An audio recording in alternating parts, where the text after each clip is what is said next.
You ever have your ringer set too loud? Oh, yeah. This is actually something I'm very self-conscious about. It's very, very terrifying when it's very loud. But my thing is like, how did it get that loud? Yeah. Like my computer rings when my phone does. Yeah, and it's the same. most embarrassing thing to me. Hands down. Yeah. But my thing, like, for example, this morning, my alarm went off at an obnoxious rate. Makes me furious. By the way, I was already awake. I'm old enough to where I wake up before my alarm. Wow. It's an age thing. Yeah. You guys will get there. When it went off, which I was prepared for it to go off, it went off at a volume that, first of all, I got a kid in between me and Julia. Yep. Somehow that happened. I'm like panicky because I'm like, I don't want that guy to wake up. I need this hour and a half is it's my favorite hour of the day. Uninterrupted, not another human up in my house. I need this time. I need this time. Truly. I need this time. Yes. And now I'm like, ah. Yeah, that's perfect. Why are you so loud? Did they wake up? No, thankfully. Good. Thankfully. What's so funny is now I'm like slowly, quietly getting out of bed as if a fire truck wasn't just in our home 7 seconds ago. What? Okay, I have to ask you this question. Not an actual fire truck. That's a, All right, just move on. It's fine. that's a disappointment right there. That right there is going to keep you right there. Sorry, what are we talking about? Yeah, I don't actually Wait, know. fire trucks? I was like, huh? Wait, you guys watch Stranger Things? It's so good. Dude, are we recording? We could just go on, couldn't we? Let's go. I have to know. Is Julia as quiet as you are getting up? Julia walks around the house in such a determination that you would think we're storming Normandy. Yeah. I had a kid. We're going into battle. Yep. When she walks, it's on purpose. Doesn't matter what time. No, it's on purpose, man. Sometimes she just wakes me up when she walks back in the room to go to bed. Yes. I'm just like, we're on mission, huh? Aren't we? Yeah. Whoa. Hey, that's just certain people walk with, and she claims that I do the same. I feel like I'm as delicate as a mouse. Very intentional. Yeah. I'm a quiet church guy, but Julia walks with purpose, man. She's a leader. What can I say? Yeah. She's not a leaner, but she is a leader. Let's go.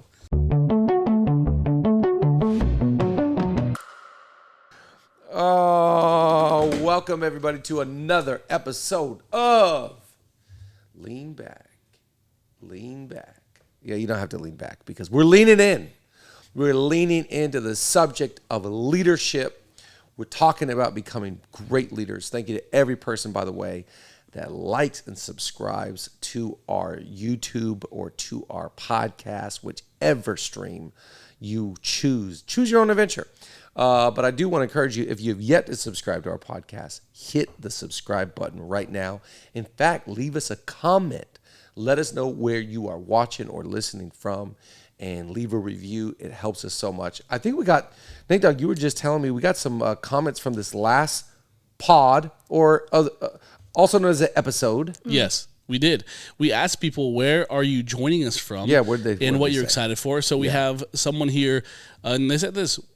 I mainly watch on YouTube, and I'm from Alabama. Shout out to the YouTube. Oh, Alabama. Let's go. Sweet home. And it has a bunch of likes on the comment. Let's go. Very cool. Now, that could be in Mobile. That could be in Montgomery. That could be in, of course, Birmingham. I went for the first time this summer. God, I love Alabama. It's so much more green than I thought. I vacation there every summer. Keep going. Okay, you might have forgot about this state. Watching from Rhode Island. Wow. I did not forget about Rhode Island. Let me just say that right now.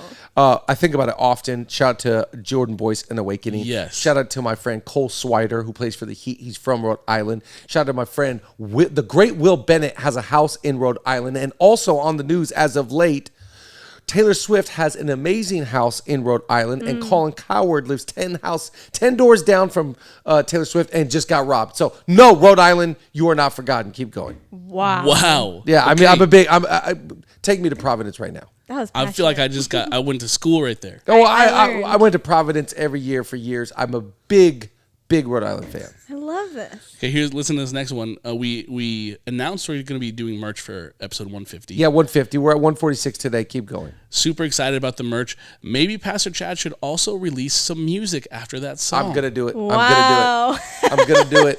I'm gonna do it. Amen. I'm gonna do it. By the way, I revealed that I play piano on tables and sing 90s classic hits, but I've got a whole mixtape coming out this year. Some of my spoken word content, a little bit of my poetry. I am Barabbas. Yep, I get it.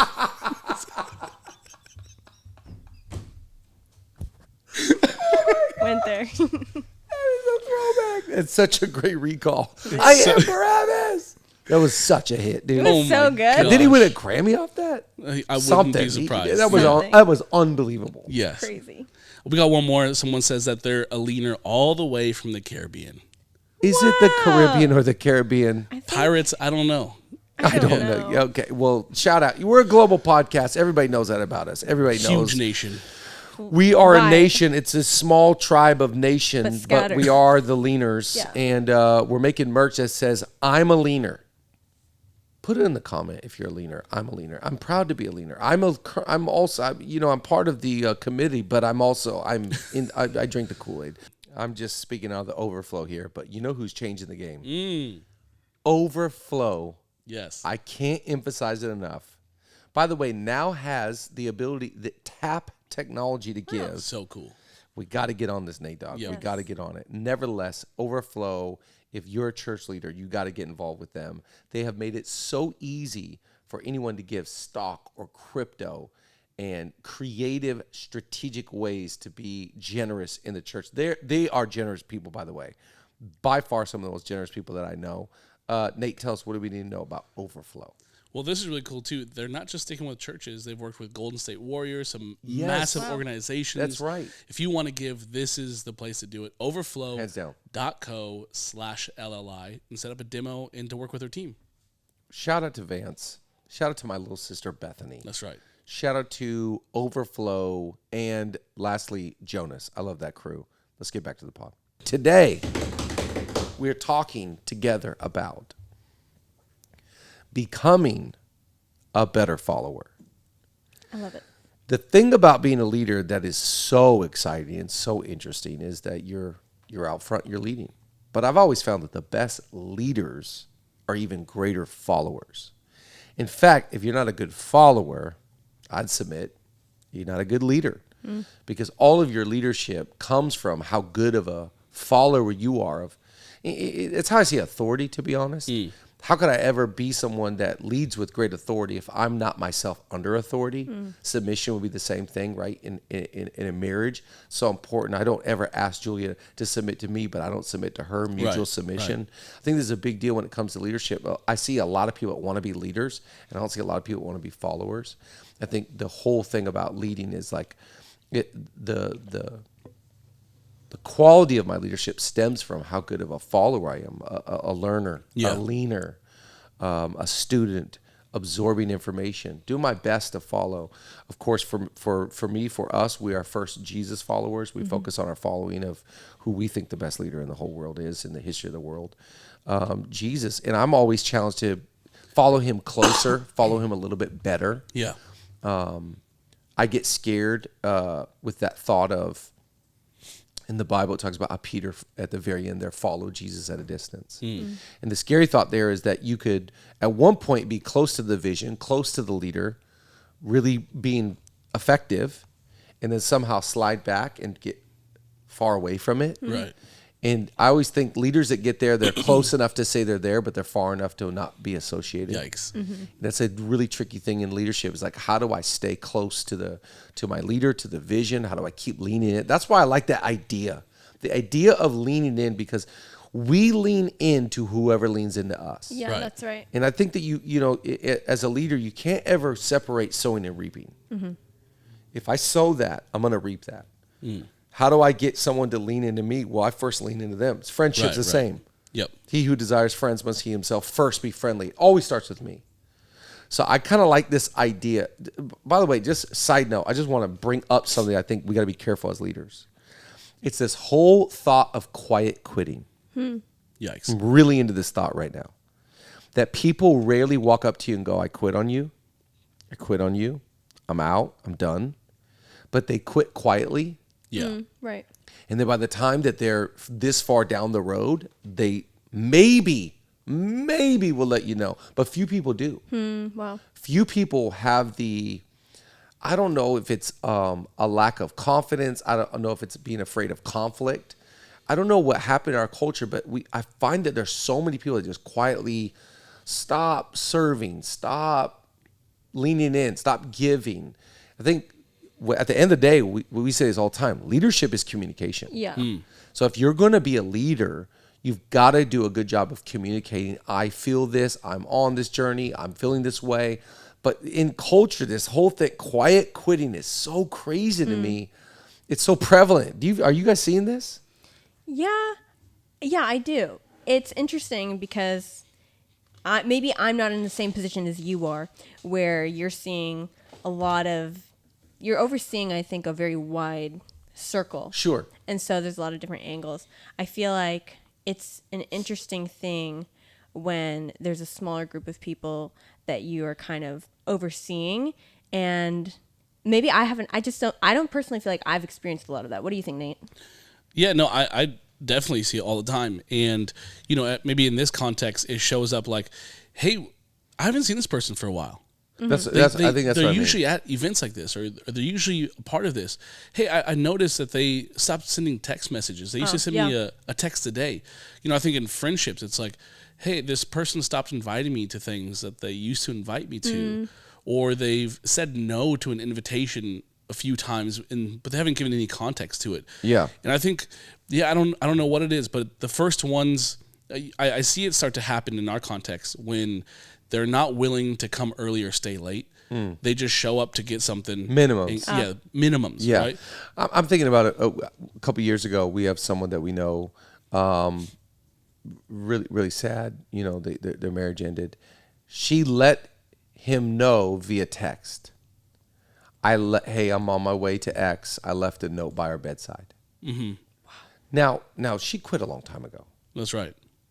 Quiet quitting to me is dangerous because it's like I'm quitting, but I'm not letting you know. Does that make sense? It's the whole thing. People are gone before they're gone. Yeah. That's it. And it's like, if you would have had the conversation when you first started feeling that way, first of all, maybe you would never leave. Yeah. Second, it's like maybe instead of leaving, you get sent.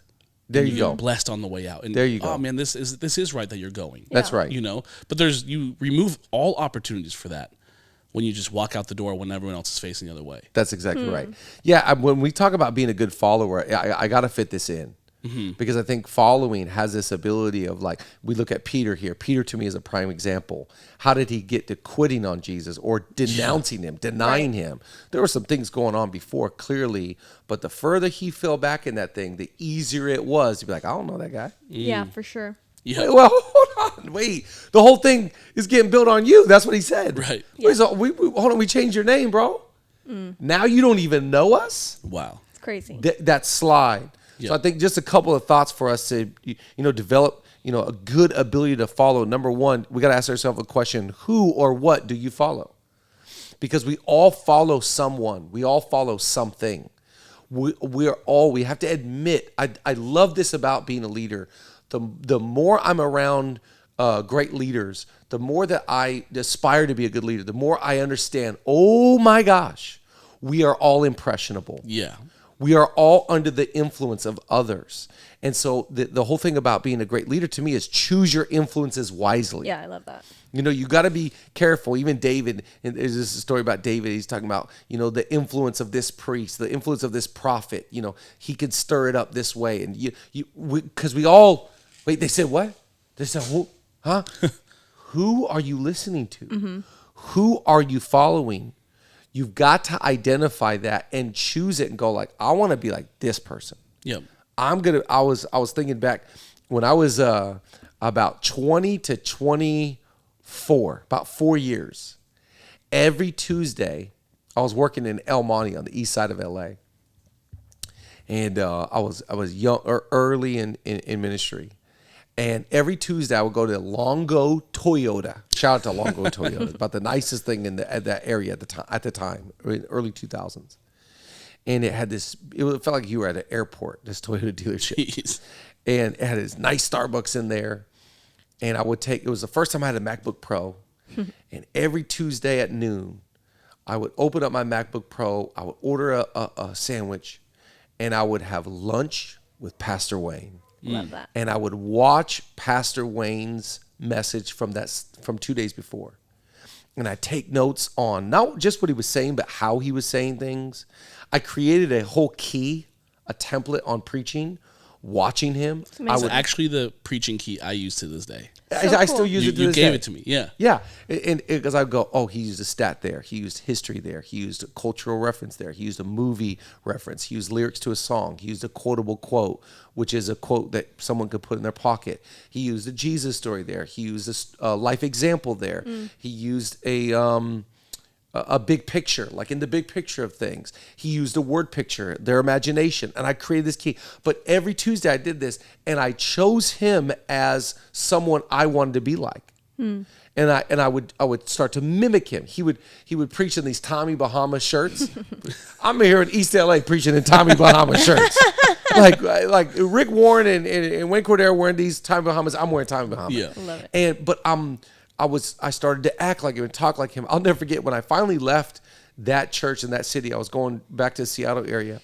One of the youth in the group, they made this video montage for me saying goodbye. And one of the youth leaders, he said, "Guys, never forget, Chad Veach is becoming more and more like Wayne Cordero every single day." And everybody laughed because they knew it. Because I was showing them all his content. Yep. My point is, who are you following? Yeah. Who's the influence in your life? Right. Because you've got to choose some heroes. You got to choose some voices. You got to choose some people that you're like, I believe in mentoring from a distance. I might not have ever met you, but man, I've read all your books. I've got all your content. When you find somebody that you love how they talk and think, it's like, I'm listening to them. Yeah. And if you do that and you become a good follower, I think you could teach other people how to follow. Yep. If you don't do That's that, right. you're going to ask people to follow, and they're like, "You don't even show me what that looks like." Yep. Totally. You don't set an example of what submission, following, listening, learning, reading. That's why I think the whole thing: freely you have received, freely you give. That's right. That's what leadership is. I'm following. I'll show you how to follow. That's good. So good. Does that make sense? Yeah, I love how you say you have to intentionally choose, and you have to really pursue that leadership in your life. Because I think sometimes we're in places in life where we have options of people who, like Pastor Wayne, for you, you knew him; he was your friend's father, and then there's some people who it's an author, a speaker, and it's not always someone really right close to you who is convenient. Right. And so seeking that out, pursuing that is so important. That's right. I remember when I first got into investments. I'm not like a big investments guy, but one of the things I learned is you have to interrogate the companies you're going to invest in. That's right. You have to look at the longevity of their profitability, all that stuff to make a good investment. And that's easy for us to do maybe in finances, but for our own influences, the people that we let invest in us, it's are we doing the due diligence to go is what influencing me going to have an investment later on in my life? That's right. Have you heard of this phrase, algorithm hacking on TikTok now? No. So I saw this TikTok, and the guy's like, "Hey, your TikTok algorithm is the best in the world. You're on TikTok and everything you look at it, you like, oh man, this is so amazing." Yeah. He's like, so now I have 3 accounts, and I have a finances one, and I hacked it so it only gives me the best finances stuff. Wow. And then I have a fitness one, and he's like, this is the kind of the next phase of his. He's like, if I'm going to be on a screen, I'm going to learn from hacking my investments, who's influencing me. It's super, I dislike the ones I don't like, all that stuff. I was like, that's a really interesting way to learn something new. I'll tell you what, there's nothing that I love more than on TikTok, clicking it and going, not interested. Yes. Why is it so satisfying? It's so satisfying. I do not want to see. There's this one guy. He's like an NFL guy. I think, anyways, long story short. And every time he comes up, I'm like, not interested. I don't want to see him. I'm not interested. I'm sure he's a great guy, but not for me. That's so funny. But I think it's really important that you identify who is going to be voices in my life. right. If you don't decide that, people that you do not want to be influencing you are going to be influencing you. So it's just identifying, going like, this is who I want to be like. This is who I want to follow. This is what I want to sound like or look like or come across like. This is the type of material that I'm really interested in. Identify who you want to follow. Hey guys, it'd be fun. What? If we factored in an ad right here. Wow. Whoa. Not all podcasts do a great job with ads. But I think they're missing it because they don't actually use the product. Yes. Unlike us, when we record pods, we factor in what it would be like. Oh, let me unpack this one right here. Ladies and gentlemen, if you're listening on audio, we are unpacking these. This is a meal prep service called Factor. Oh, very cold, very cold. Ice pack. It's ice I'll pack. take the ice pack. Okay, guys, look at this one. We've got over here, this is chef-prepared, vegan mushroom marsala. This is going straight. That's going, you're having that tonight. Yes, that sounds great. These are wellness shots. We're about to have a shot. Oh, let's go. Break that open for us. We're about to have some shots. My. This is a vegetarian tamale bowl. I'll take that. Wow. They're giving us one of everything, I think. Okay, this is chorizo chili. Ooh. Don't tell Julia Fascinating. we're eating. This is what we're having tonight as a family. This is jalapeno lime cheddar chicken. My point is, this stuff is delicious. We've got a bunch of. Oh yes, give me one of these. What You is want this one? apple, ginger, lemon, cayenne? That's exactly what I That's want. how I was going for That's too. exactly what I want. Wait, you have that, Nate. Okay. Wow. So we are factoring in I how want to important this celebrate. is. By the way, everybody needs to go to, what is it? Factor. What is the website? We've got it for you guys. Head to factormeals.com/lean50 and use code lean50 and get 50% off. Guys, what? It's factormeals.com/lean50. Get 50% off. That is the best deal I've ever heard. 50% off. 50%, Hey, that's you know what I crazy. got? I got a cheers to that. Let's factor in more factor in our life. Cheers, mates. Cheers. Oh yeah, I got it. Okay. Bop, bop. Okay, bop, bop. Yeah, Yep. yeah, exactly. Here we go. Whoa, I couldn't do it all. Oh, that is good. Wait, that's actually so good. That is Good. so good.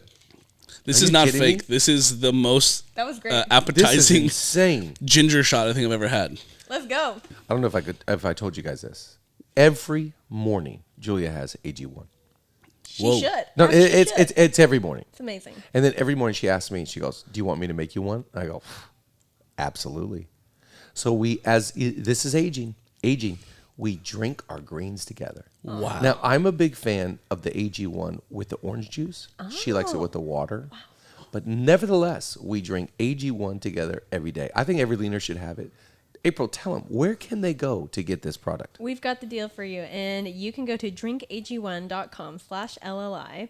And when you do that, you're going to get a free 1-year supply of vitamin D3K2 and 5 Love that free one. AG1 travel packs with your first purchase. Would you say that those who AG1 together stay together? Okay, let's get back to the pod. That's enough. The second thing today, the content you consume becomes the content you create. I just love this thought. What I put into me is what's coming out of me. Yeah. I'm always saying, I just saw this video. I just watched this video. I saw a video the other day. Because I'm consuming content. Yeah. And what I put in me, that's what comes out of me. And I think for me, I'm a big daily Bible reading, diligent person. This has kind of just been my MO for the last 24 or so years. I've just, this morning I do it. Every morning I wake up, make my coffee, and I do my reading. And it's my favorite part of the day, and it's my non-negotiable, and it's what keeps me sane and sanctified and filled with the Holy Ghost. Amen. And it's what keeps me going. Yep. And it's my favorite thing to do in all of the world is read the Bible. But I understand that if I put something good in my heart, and I keep storing that up, that I've got something good to say. And I've got something good to say that's not from like 2014 or 2020. It's something like I read today. I read yesterday. Wow. the content. I just believe this as a leader. You cannot give away what you do not have. Yep. And Jesus said, an evil man will store up evil things in the treasure of his heart, but a good man will store up good things in the treasure of his heart. Then he said, out of the abundance of what you've been putting in here, out of the abundance of the heart, the mouth speaks. So I cannot ever escape this. What I put in me, that's what's coming out of me. And so if I want good things to say, wise words, healing words, kind words, faith words, hope and life, if I want that coming out of me, I got to put that in me. That's right. Yep. So it's like, I don't sell the Kool-Aid, I drink the Kool-Aid. Yeah. Like, I'm not just a seller, I'm a user. And so you got to decide for you, what kind of content do you want to put in front of your eyeballs? What kind of content do you want to put in front of your ears? I'm very particular about my ears. In fact, when I started hearing like gossip or stuff, I was just like, Yeah. Yeah. I can't cussing. Like, anytime I put in, I'm searching for music, I always put clean, radio edit. Yeah. I can't listen to, my ears are very sensitive that Yeah. way. I know that stuff that you put in you is what comes out of you. And as you're following and you're leaning in, make sure you're following somebody that you want that wisdom in you. Yeah, that's good. You want that strength, that life. I love that scripture. It says faith comes from hearing. And the more that I hear well, the more that if you don't like the words that are coming out of your mouth, just examine the heart that you're living with. Yeah. Can I highlight something that you said the other day? And I don't even know if you realize you said it, but you voiced something, maybe not negative, but not the way you wanted to look at something. You said, hold on, I need to change the way I say that, because the way I say it is what I'll eventually believe about it. That's exactly right. And I heard you say that, and I was like, that's one thing to say on a podcast, but to see you do it live in action is like, great. oh, so that's how you apply that in everyday life. Yeah, because, I get really, this is a big deal to me, especially when talking about myself. That's great. I really believe the way that you talk about yourself matters. If I speak that's why I don't believe, I love self-deprecating humor. Did you see Shane Gillis in his opening monologue at SNL? Yeah. That's been a whole cultural thing, right? Yep. And self-deprecating humor to a degree is always funny.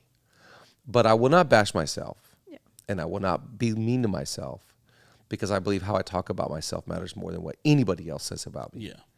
And how I talk about my children, I'm so big on this. The other day I was eating with a friend of ours in the church, and he was talking to me about, to this day, this is a grown man, very successful guy. He says, to this day, when I open my laptop, I can still hear my parents talking about, my brother is smart, but I'm the athlete. He goes, so my parents, when I was growing up in class, they go, so-and-so's the smart one, but Matt is my friend Matt. He's the athlete. So that's not his gift. Wow. And just that seed is still inside of this grown man who is incredibly intelligent and incredibly successful. And so even when I talk about my sons, about sports, people say, oh, Winston's the athlete. I say, no, they're all athletes. These boys are athletes. Oh, my gosh. Maverick is a reader. Yeah, but you should see Winston read. Yeah. This man can read. That's good. I protect what I say. It's such a big deal. And I think that's why you need to have daily affirmations, things that you get into your heart about life and leadership and the view. I love living from even the thought of gratitude, being grateful. The more I air that out, the more that starts getting in the air, and it's like, oh, I believe that. But if I don't consume a bunch of stuff, that's why I love that song, Gratitude. Come on, my soul. Yep. It's like, we got something to praise about, and all of a sudden, because I'm putting that in me, it's what's coming out of me. And I think that's what makes you be able to overcome circumstances that are less, times that are dry, times that are hard, times that everybody else would throw in the towel and just talk negative or toxic. It's like, no. We can't stay there. Here's the third and last one. This is from James Clear. The question is not, do you want to be great at this? The question is, what are you willing to give up in order to be great at this? Let me say that again. The question is not, do you want to be great at this?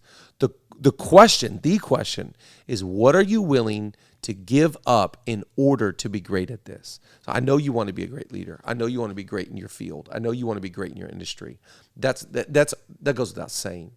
The truer and the greater question is, what are you willing to give up in order to be great at this? Because you're going to have to give up some TV time. You're going to have to give up some time on your phone. You're going to have to give up maybe some social events. You're going to have to give up some money to go attend that conference. You have to give up to grow up. You cannot go up until you give up. And that's just the bottom line. The more I surrender and by the way, the more responsibility I have, the less rights I have. Yeah. I don't have the right to sleep in. I don't have the right to do whatever I want. I don't have the right to run my own schedule. I'm under great responsibility. Why? Because I gave up a lot of my rights so that I could say yes and sign up to a bunch of responsibility. The more that I'm okay with that, the more I can be great at something. Love that. That was just all bars. Me and Nate looked at each other and said, you have to give up to grow up. We went, And you can't go up until you give up. so good.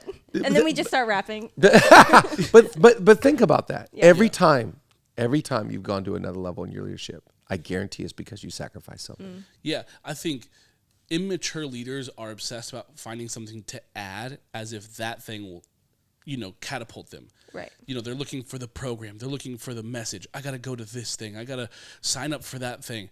But really, it's editing the things in your life that are distracting you from really what's important. Yeah. That's the bottom line. And I love post his career, and then even after his death, we've got so much Kobe Bryant content. Yeah. And the more Kobe Bryant stories that come out and the more Kobe Bryant content, we don't find a bunch of skeletons and demons and controversy and issues. All we hear is a work ethic, sacrifice, work ethic. Well, how did you get to be that great? Well, you just worked really hard. And so the question is not, do you want to be great? I know you want to be great, Kobe, but if you want to be the best ever. In fact, I was listening to some podcasts and some guys were saying, our generation's Jordan is Kobe. Because, nobody that we've ever seen struck fear in our heart like Kobe did. Mm-hmm. That guy didn't strike fear in our heart. But when we face Kobe, there's a dog. He's coming to kill us. Yep. I have some friends that played pickup with Kobe one time, and they're telling me that guy all he wanted to do was win. It's like a shark, being around a shark. So I know you want to be great. Of course you want to be great. Everybody wants to be great. If being great was easy, everybody'd be great. There would be no great people. Think about that. Yep. Yeah. So the question is not if you want to be great. It's what are you willing to give up? And I just see these. I see them as big boulders, like these big issues. Like let's take. I'm trying to think of one that I could relate. Let's say shopping. Just being able to spend whatever you want. Okay, if you want to build wealth, it's just gotta go. Yeah. Yep. Like Dave Ramsey goes, you show me a driveway that has 2 cars that are like $900 payments each per month. I'll show you a family that'll never build wealth. Yep. Yeah. You want to be great at sports. You want to be great at business. You want to be great at teaching. You want to be great at fill in the blank. A lot of work. That's right. A lot of sacrifice. And I like that. I like that ability to go, I want to be the best follower. Okay. I want to follow. With all my heart, soul, mind, and strength, I want to follow a guy named Jesus. What am I willing to give up to follow Jesus? That's great. Because if I don't give up my idols and I don't give up my enjoyment of this, that, and the other, I'll probably put those things inadvertently in front of him. And he's so clear. He's like, you just can't have 2 masters, man. Yeah. It's just not going to work. You're going to eventually, you're going to hate one and you'll love the other. Yeah. So I know we're talking about following today, and my hope is that we don't create just these leadership gurus. It's kind of like right now, do you get on social media? This is my algorithm maybe, or just who I follow. I get on, everybody got a mic like this. Every single one. Everybody got a mic. Yep. Everybody got some headphones and a mic talking. And I'm in there too, so I know I'm talking. I'm talking. And every day we posting, right? Talking. But I'm just like, hold on. Let's make one thing really clear. What are we actually talking about? right. Yeah, for sure. We are first talking about following, And from the strength, it's like, where does your strength come from? My strength comes from my soul. My strength comes from my identity. My strength comes from being under authority. My strength comes from being submitted. My strength comes from first knowing I'm a follower of a greater example and I'm just a carbon copy. I'm just a mimic of the greatest. Yep. So I am not the answer. I am following the answer, and I'm doing my best to say, hey, to the best of my interpretation and maturity and ability, I'm trying to follow this guy. And I'm going to do my best to live at a rate and a level you can follow me, but I'm going to point you to the better example. Yep. That, to me, is what it's all about. Thank you for liking. Thank you for subscribing. Thank you for your comment. We're at 146. We're about to be at 150. We got T-shirts coming out when we hit 150. We love you. We'll see you next time.